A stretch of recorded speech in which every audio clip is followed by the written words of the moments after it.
Yahweh's coming to judge the earth and all that is there. Time is running out for the heavens and the earth. God is coming up in the place, tearing things down. What will you do? It's time to amend your ways. Pointing those fingers, get yourselves together. Learn to love one another. Don't bear no grudge. Love mercy. That's the only way to be free. So come on. This is a message to the peoples of the world.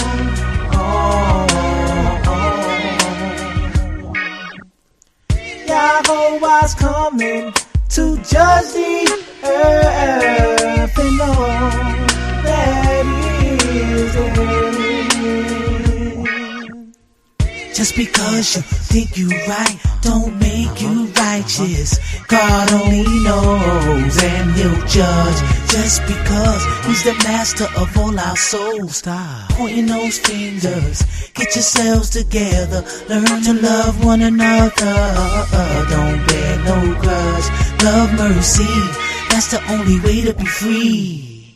This is a message to the peoples of the world.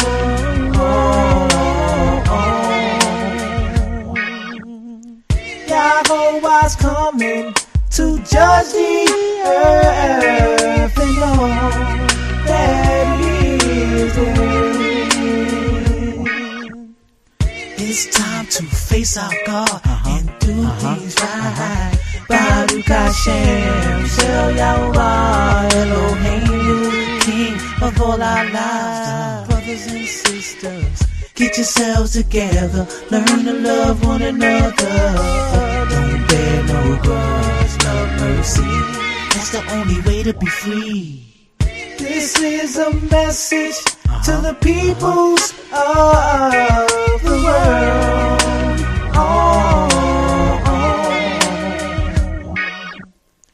Yahweh's coming to judge the earth and all that is there. This is a message to the peoples of the world.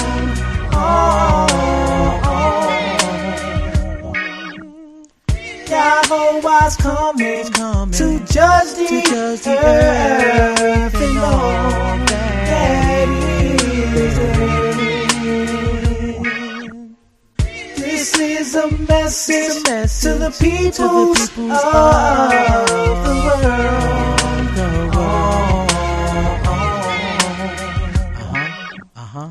This is a message to the peoples of the world.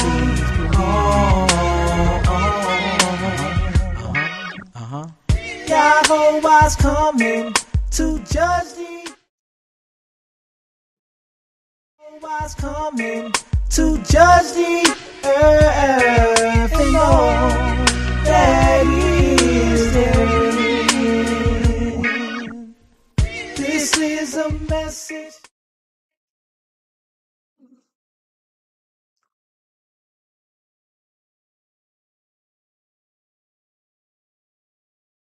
All right. All right. I'm back. My name is Yam Sufa Aretha, and this is the Real Talk for Real People study program. I, along with my lovely Isha in Hebrew, my wife, Nasanya, who is the administrator of the show, a daughter of Zion, who does her due diligence and more obligation as such by administering the show and lending her voice into the ethos. Our brother, your brother, Nasanya and I, personal friend, Brother Cottrell, fellow elder from New York City. We're here to do our due diligence and more obligation as such by way of the instructions on these studies. Yes, we are student teachers, meaning that our studies are ongoing as yours should be. But before I introduce Nasanya, and by the way, she's having some technical difficulties, and she may be having a problem to get on, but she's trying to get on. But before I introduce Nasanya, Brother Carter, I'd simply like to make some contemporary comments, if I may. I know that I suspect that a lot of people will not be happy to be informed that I'm not a Christian, I'm not a Jew, I'm not a Muslim, and so on.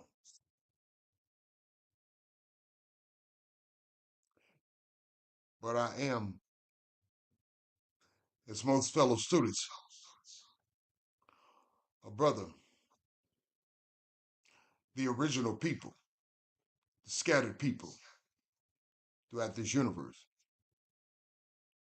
Not the ones that there, the Ashkenazi Jews, but the original people who are still scattered throughout this universe. Simply said, what I am, what I've always been, is most so-called people of color throughout this universal captivity, along with some Hamites because they were taken into captivity also. Yisrael, Hebrew Yisrael, not an Ashkenazi Jew. Those people, they're Europeans. All the original people weren't Europeans. They were so-called people of color. How can you leave in captivity people of color and come back white? If you believe that fallacy, I have some beachfront property for you for sale in the middle of Texas, going dirt cheap. You believe that fairy tale. So, without further ado, I can't seem to introduce my Isha, Lasagna. She seemed to be still having some problems. But as soon as she come on, we'll get right with her. Brother Cottrell, may the Most High bless you. Your mic is hot. Thank you, Brother Yam Sufadi. May the Most High bless you and my sister Nasanya as well, and our whole nation. Bless y'all, my soul, and all that's within me. Bless his holy name. Giving all praise, honor, and glory to the Holy One of Yisrael, the Elohim of our fathers, Abraham, Yitzchak, and Yisrael. Thanking him for all things and everything. And Brother Yam Sufadi. Thank you, brother. Nasanya is not the administrator of the show, but she's the administrator of the program. Because Yes. we ain't trying That's to right. run the show. Thank you, Brother Carter. We're no show. We're not for show and tell. You're right, Brother Carter. The program, the studies. Thank you, Brother Carter, for correcting me.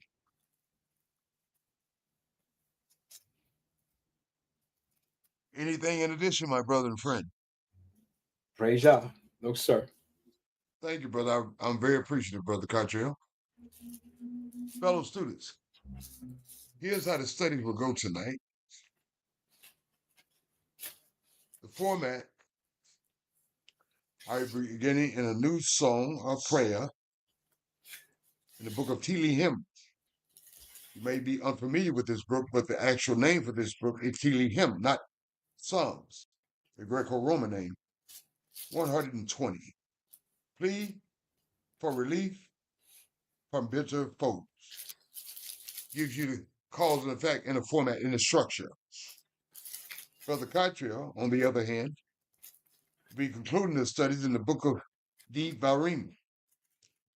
You might be unfamiliar with that name, the actual name. You might be more familiar with the Greco-Roman name, Deuteronomy, chapter 17. It speaks about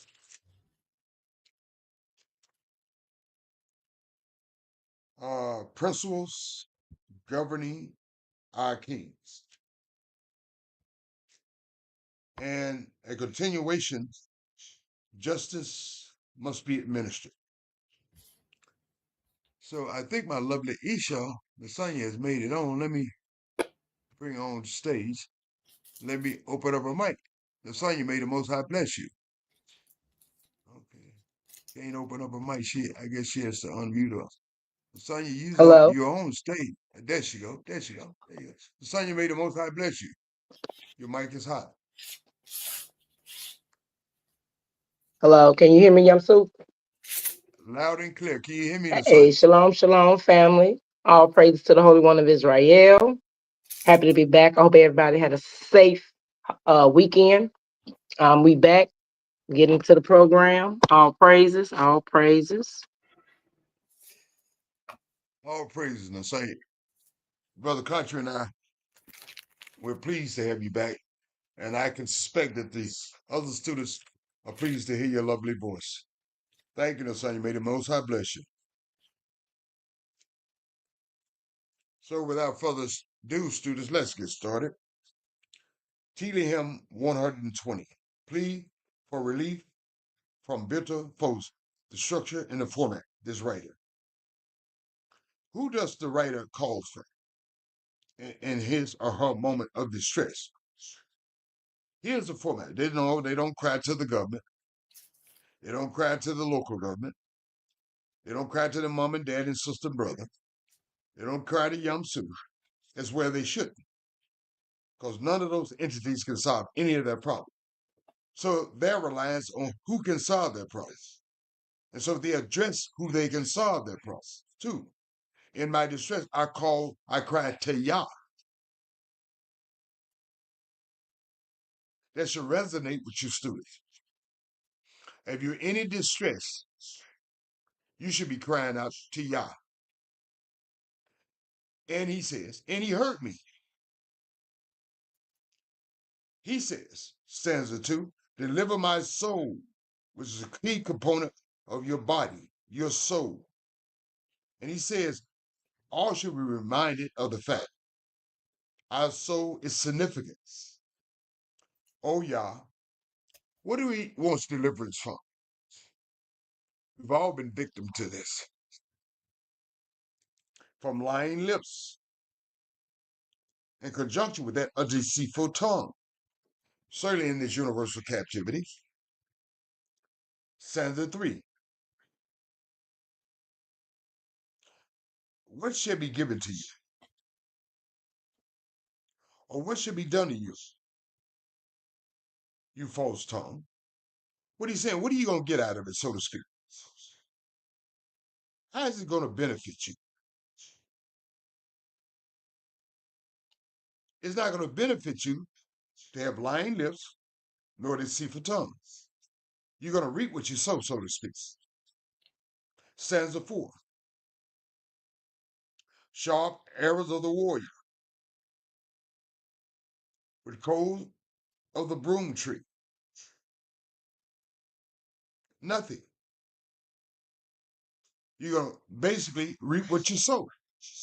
Sharp arrows of the warrior with coals of the broom tree. You're going to reap what you sow by virtue of your lying lips and deceitful tongues. And lastly, but not lastly, speaks volume, this last stanza. The writer is saying, if I'm in this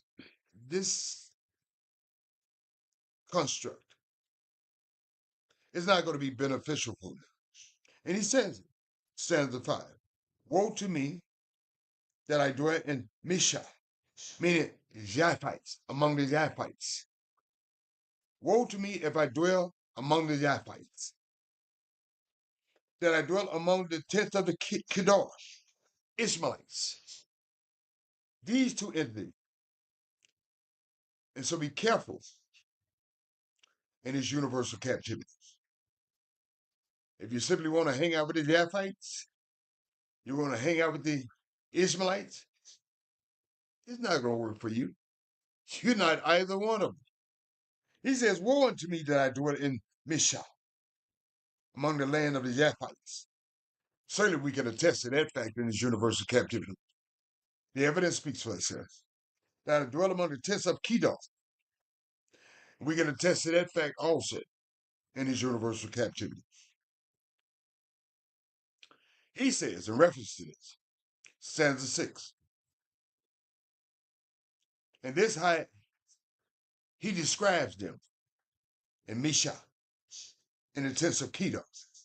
My soul had dwelt too long, and certainly we can attest to that fact in his universal captivity, with one who hates peace. And certainly, the Japhites and the Israelites, they do hate peace.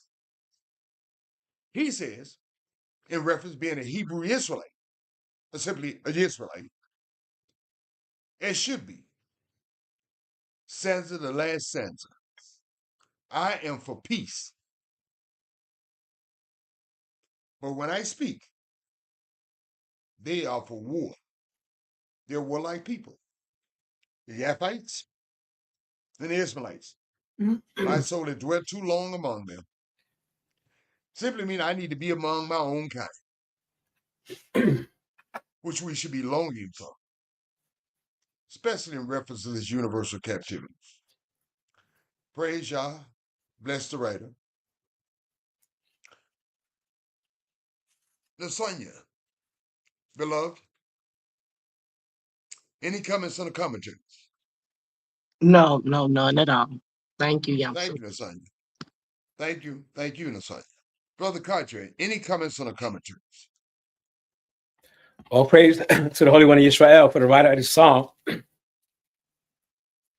because he's spot on with today's time. Because you would think he's talking about universal white racial supremacy, which he probably portion of it is, which is Meshech and the tents of Kedar. We know that the tents of Kedar put us under the sub-Saharan slave trade before the transatlantic slave trade. And we know that neither one of these people love peace, and their spirit is the same today.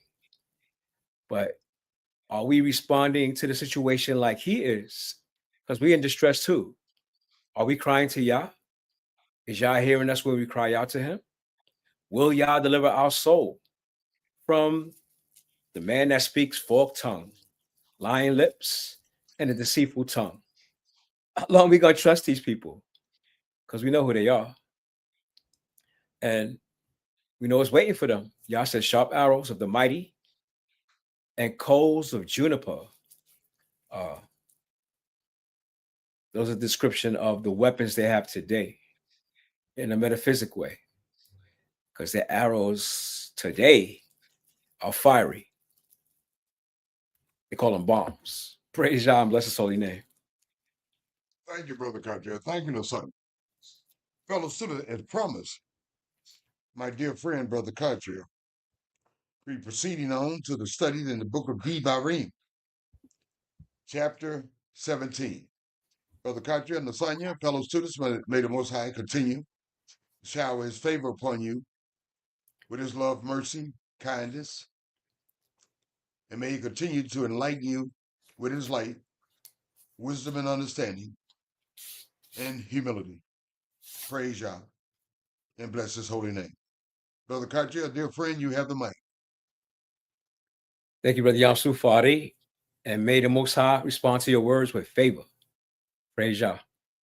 Thank you, Brother Cartwright. Praise Yah.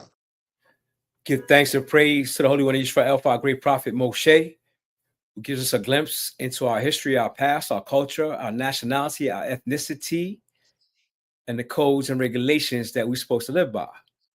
He's talking to the second generation that came out of Mizraim, because that first generation is not here with us anymore.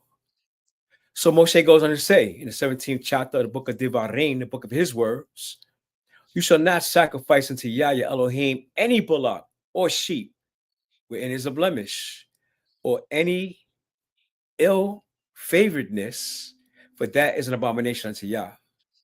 Whatever you offer to Yah has to be perfect, without blemish.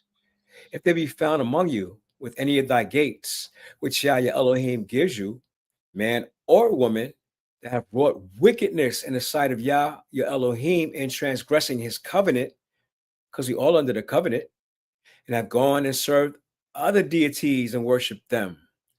Y'all know we're not supposed to be doing that. Either the sun, worshiping the sun, or moon, or any of the host of heaven, which I have not commanded. And if he told you, and you heard of it, and inquired diligently, and behold, it be true, and a thing certain, that such abomination is wrought in the nation of Israel, somebody worshiping idols, the sun, the moon, and the stars. Then shall you bring forth that man or that woman, which have committed that wicked thing, into your gates, even that man or that woman, and shall stone them with stones till they die. And the mouth of 2 witnesses or 3 witnesses shall he that is worthy of death be put to death. It can be he say, she say. People have to see you, more than one. But at the mouth of 1 witness, he shall not be put to death. That's the he say, she say. The hands of the witness shall be first upon him to put him to death.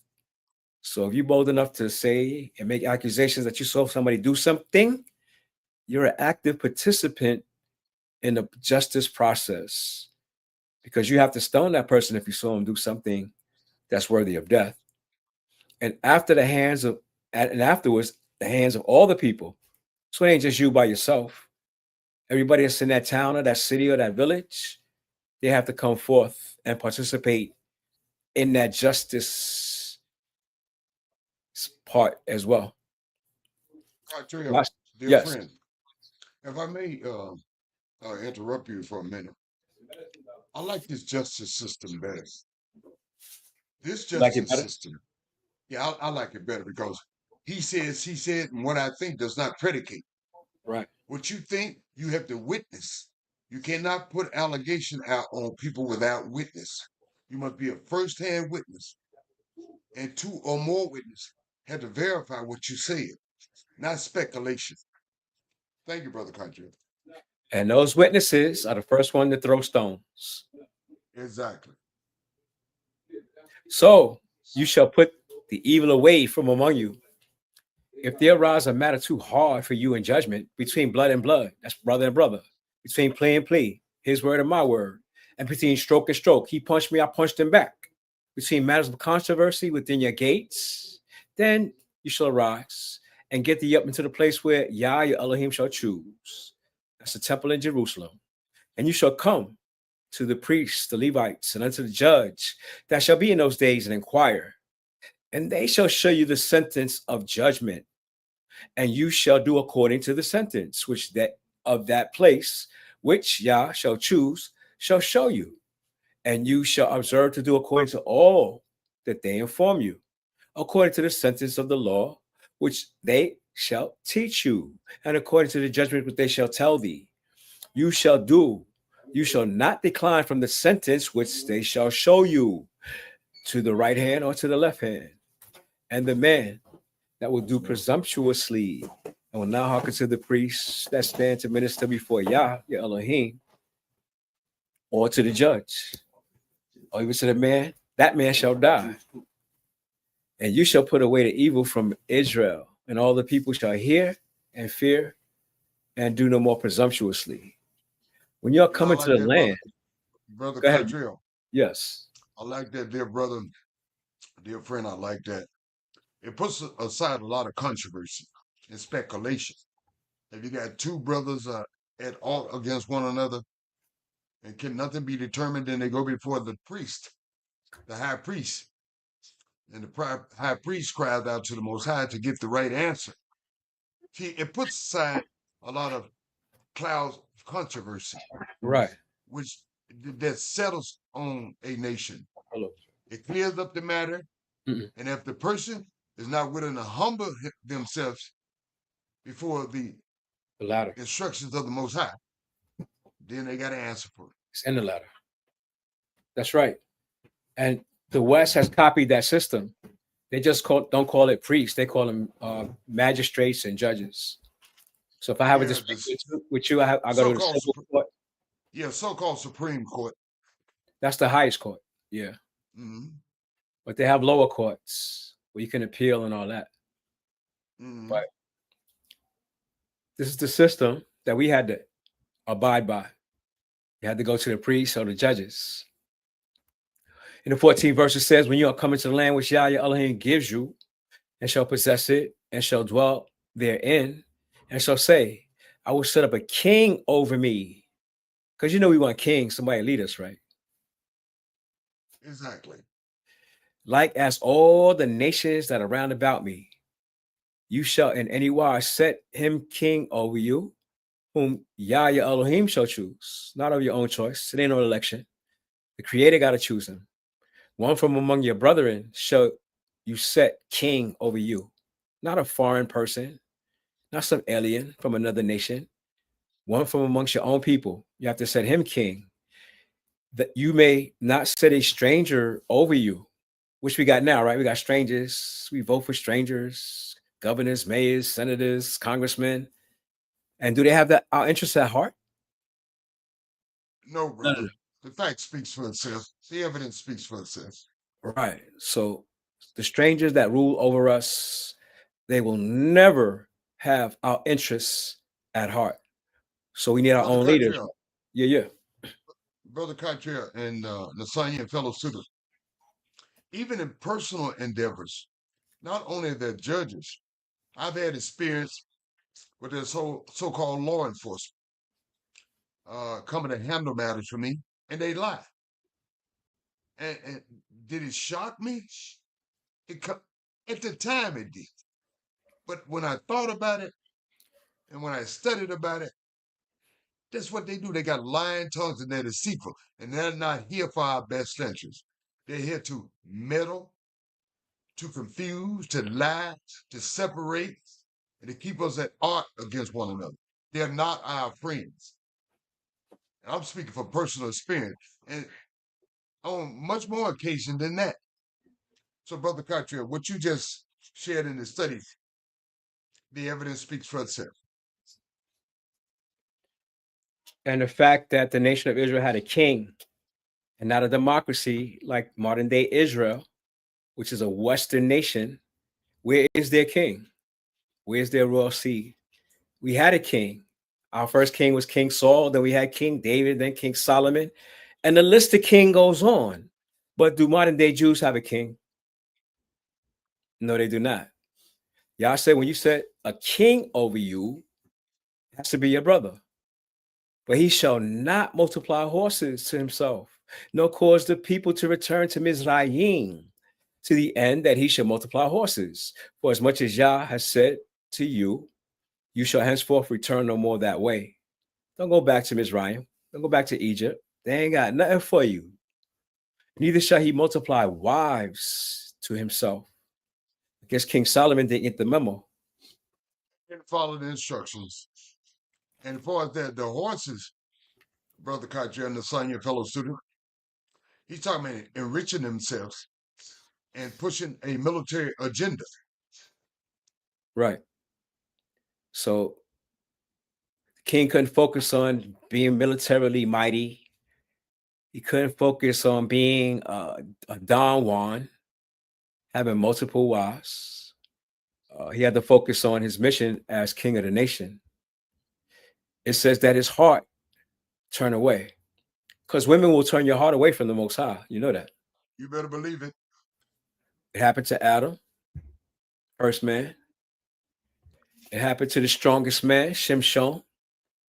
And we know what happened to King Shlomo with all his wives. How many wives did he have? Well, I think it's 300 wives and 700 concubines. The other way around. Turn it around. Yeah. 700 wives. Okay, and 300 concubines.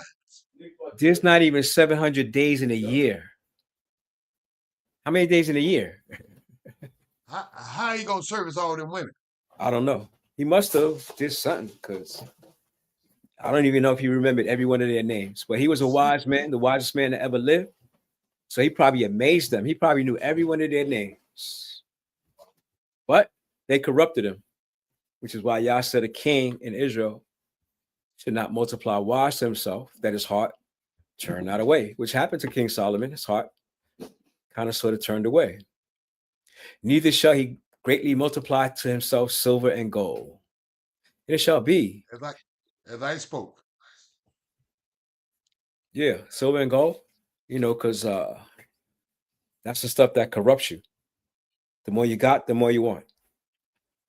And it shall be when he sits upon the throne of his kingdom, what he got to do? That he shall write a copy of this law in a book, out of which is before the priests and the Levites. The king got a job. He got to write Yah's law. Now you got to write it. And it shall be with him, and he shall read it therein all the days of his life. And you got to write it. You got to read it every day, that he may learn to fear Yah, his Elohim, and to keep his word, the words of his law, and these statutes, and to do them, that his heart be not lifted up above his brethren. King can't be egotistical, thinking that he's greater than the people, and that he turn not aside from the commandments to the right hand or to the left, to the end that he may prolong his days in the kingdom, he and his children in the midst of Yisrael. Praise Yah and bless his holy name. Thank you, Brother Cottrell, for that detailed and depth study. Praise Yah and bless his holy name. Dear friend, I see no need to further lamb back off of what your studies were, because I was right in it to win it, so to speak, to learn the Most High Word. But I will ask my beloved Nasanya, any comments on the commentary? No, none at all. Thank you. Thank you, Nasanya. Brother Katia, any additional comments on the commentary? Just the fact that these rules and regulations were broken by our people, and we find ourselves in the situation that we are now. But if we did follow these codes and regulations, how much peace will we have in our nation? Wow. It's so orderly. All praise. Exactly. All praise. Thank you, Brother Katia. That concludes our studies for the night in the Most High Word. Praise the Most High. But let us continue on the format of this so-called JC origin of Christianity, the rise of cities. The aftermath of the Crusades coincided with a major economic revival in Europe. As the new nation state of France and Britain came into their own, the growing stability encouraged trade across the continent, from the Italian states, the Roman, and the south, particularly Florence and Pisa, to the cities of Vicente League in the north, including Bremen, Hamburg, and Lubeck. At the same time,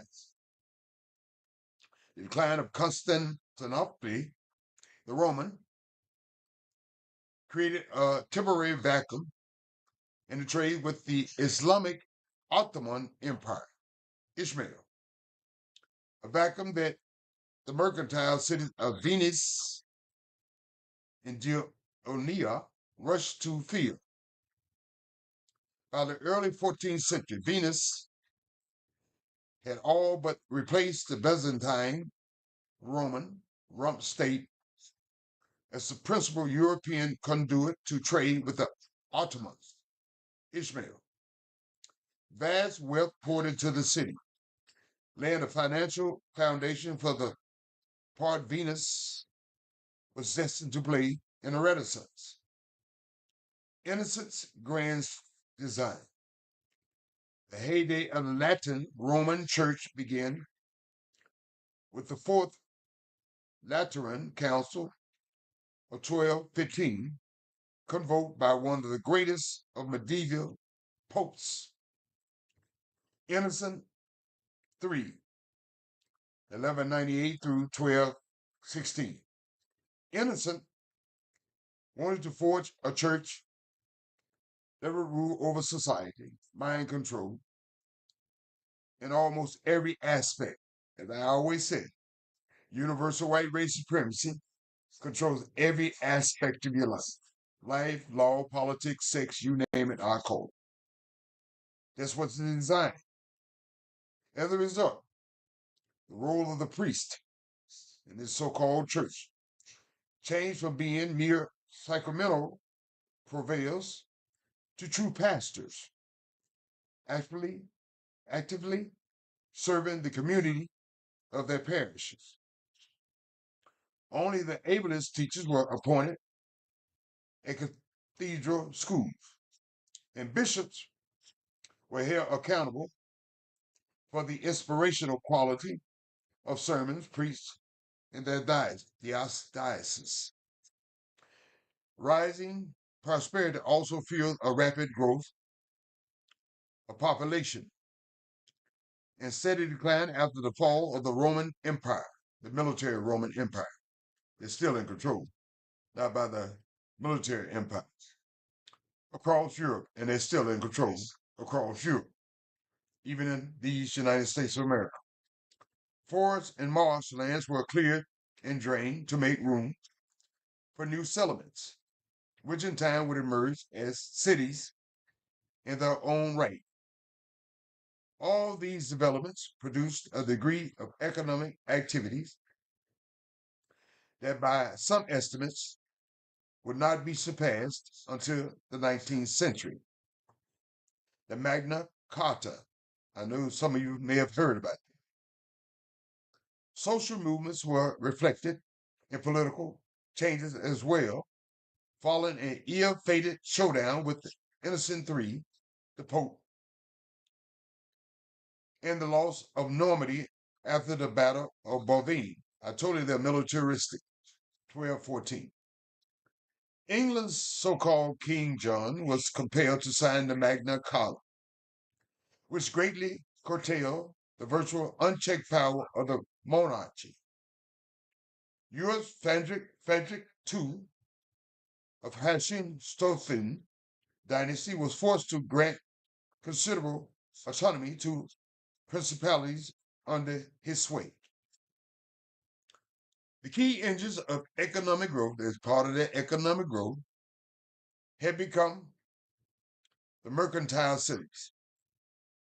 A new middle class of merchants, craftsmen, artists, and other professionals nurtured and sustained the European economy, and still does, and demanded a voice in how the cities were governed, such as Florence and Cologne, shook off the rule by local princes and bishops. Their anointed cities, councils made up of leading mercantile families in Germany. Such urban centers became known as the imperial free cities. Proud that they owed alliance, a tribute to no one save the emperor under the Roman and the Roman Catholic Church. And let me speak briefly about the Franciscan order. Francisco de Bardon, ca. 1181 through 1226. The Franciscan order was the son of a rich ship merchant from Assisi. After growing up in extravagant living, he experienced a vision that impelled him to embrace poverty in 1209. Though he was not an ordinary priest, he had no clerical education, Francis petitioned to have his new movement recognized by the Pope, Innocent III. Granted the request. Oh, they give out all kind of requests. Probably because he recognized, because his daddy was rich, probably. He recognized that the Franciscans could be powerful extensions of his program, control, to reach into the poorest region of Italy. Mind control, economics control, all about control. No, not by virtue of the Romans per se, but the mindset of the Greco-Romans. All about control. Control of religion, control of the people, control of the economics. quite remind me of another system at play, universal white race supremacy.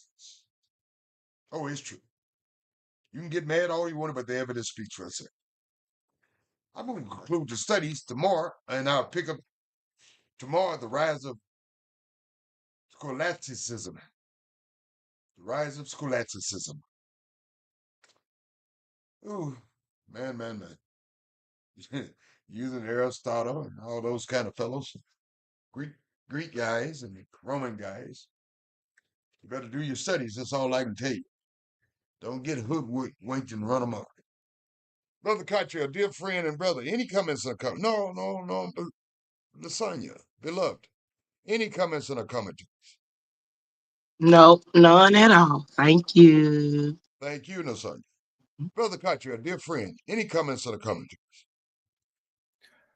Yeah, Brother Yamsuf, universal white racist supremacy is the Greco-Roman Empire. It's a You continuation. better believe it. It's You a better believe continuation. it. It's You a better believe continuation. it. You It's a better believe continuation. it. It's a You better continuation. believe it. You It's a better believe continuation. it. You better believe it. Yamsuf, Yes, sir. you gotta let me finish, man. Okay. So we're watching the fourth empire, the fourth kingdom, which is the Greco-Roman. And all they did was switch their power to the religious power through the Pope, the Roman Catholic Church. And evidence of that is through the Crusades. They picked up their weapons and went virtually worldwide, trying to dominate the world through Christianity with their swords, with the Crusades. So they didn't change their MO; they just changed their face, the image of the Greco-Roman Empire. Now it's the Roman Catholic Church, which you have all these divisions that come from it because the fourth kingdom, Most High said, is made of iron and clay, and iron and clay don't mix, which is why you get all the divisions from under the Roman Catholic Church: Methodist, Protestant, Lutheran. What else? So many. Episcopalian.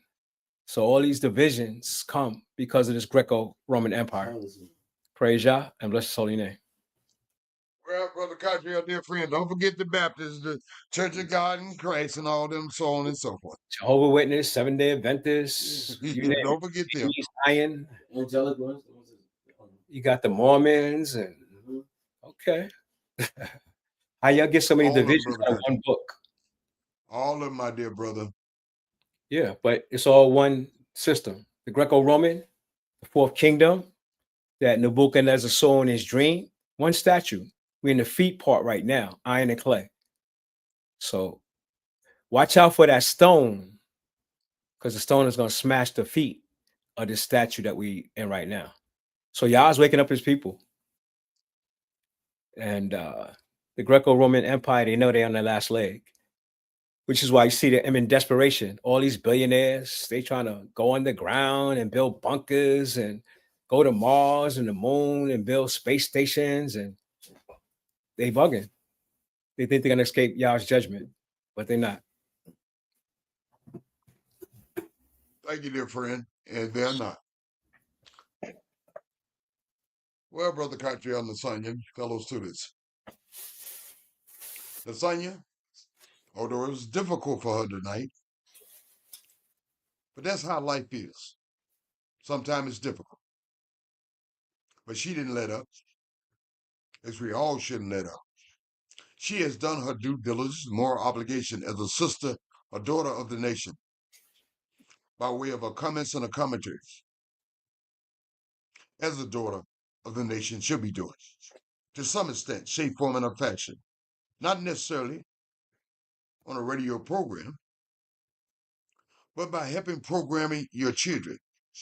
Simply the hand that rocks the cradle.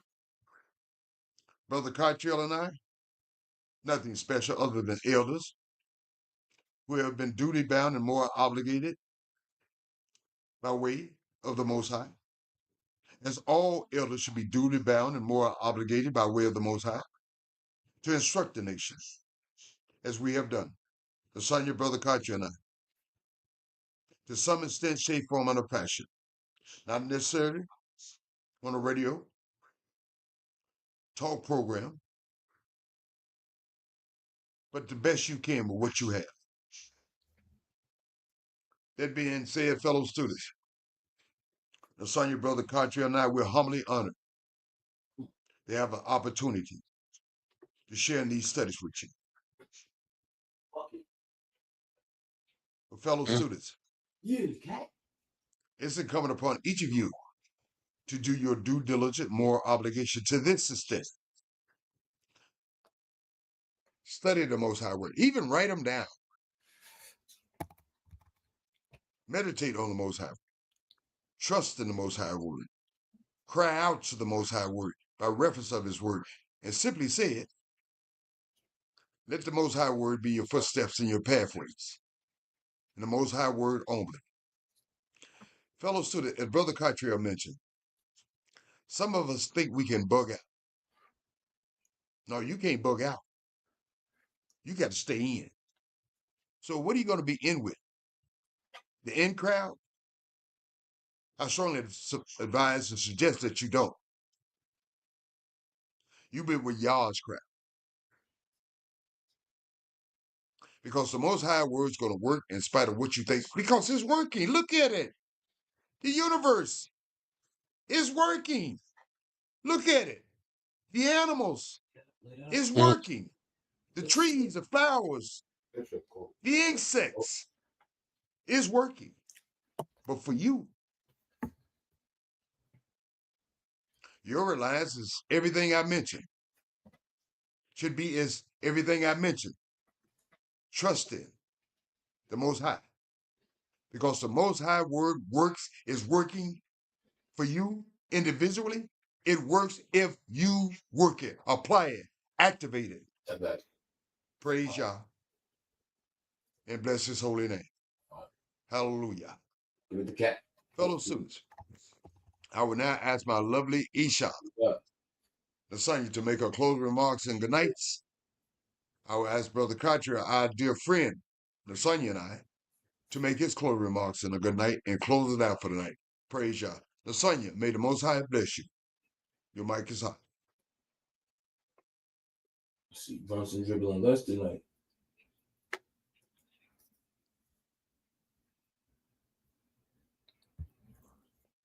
Well, Lasagna, we can't hear you. Maybe you got your phone on mute. I know you've been working, beloved. I know you've been working.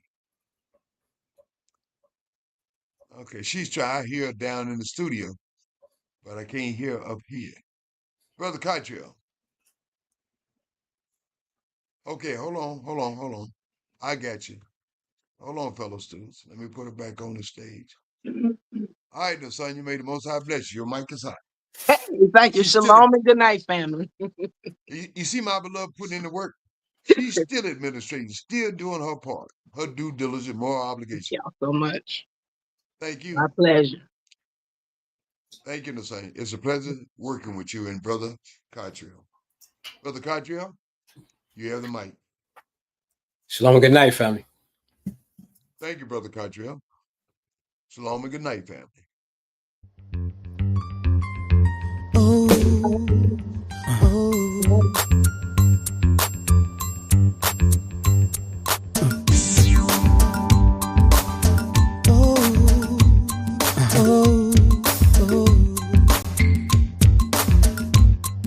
Somebody calling my name.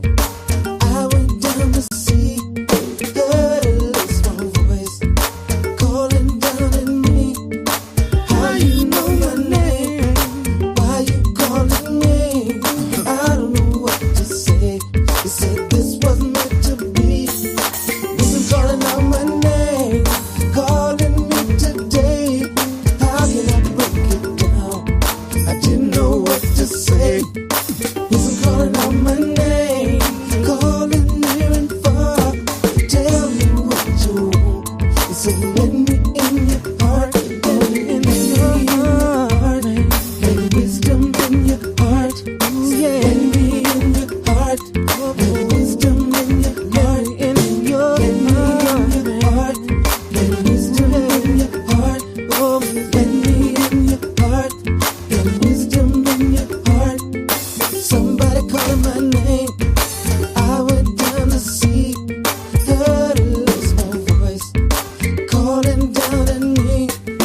God wisdom called, and understanding put forth her voice. In the top of high places, by the way, where the paths meet, she's standing. Beside the gates at the entry of the city, after coming in at the doors, she cries aloud, unto you, O men, I call, and my voice is to the sons of men.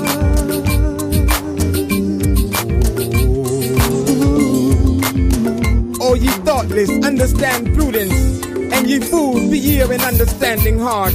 Hear, for I will speak excellent things, and the opening of my lips shall be right things. What could I do? Wisdom calling me over here, over there.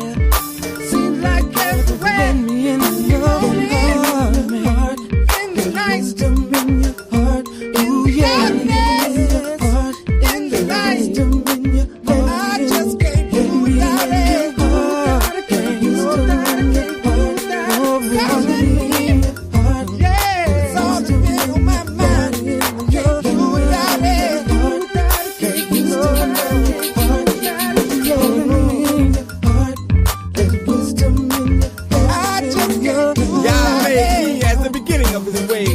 Of his works of old, I was set up from everlasting, from the beginning, or ever the earth was. The fear of Yah is the beginning of wisdom, and the knowledge of the All-Holy is understanding. For by me thy days shall be multiplied, and the years of thy life shall be increased.